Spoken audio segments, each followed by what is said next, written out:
বন্ধুরা, আজকে আমি একটা চপের ভিডিও নিয়ে এসেছি।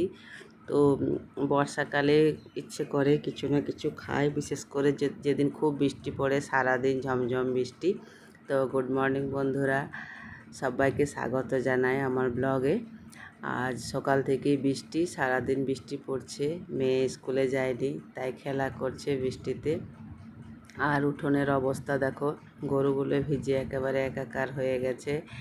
মানে সমস্ত কিছুই, জামা কাপড় কিচ্ছু শুকায়নি। আর সকাল থেকে বৃষ্টি পড়ছে, একেবারে ভালো লাগছে না। সকাল থেকে চুপচাপ বসেই ছিলাম, ভাবলাম কি করব। তারপর ভাবলাম না, একটু চপ বানাই, মুড়ি খাবো। তাই আলু টালু সিদ্ধ করে নিলাম। তো একা তো পারা যাবে না, তাই আমার বর ছেলে আমার সাথে হেল্প করলো। আর আলু সিদ্ধ করে নিলাম, তারপর চটপট করে আলু সিদ্ধ করে মশলা রেডি করে নিলাম। মশলা রেডি করে ভালো করে চপ যে ছেঁকে নিচ্ছি, তারপর মুড়ি দিয়ে খাওয়া হবে।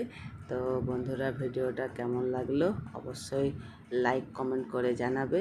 আর নতুন হলে একটা লাইক দিয়ে পাশে থাকবে আর আমাকে এগিয়ে নিয়ে যেতে সাহায্য করবে। তো বন্ধুরা, আজকের মতো এখানেই শেষ করছি। টাটা।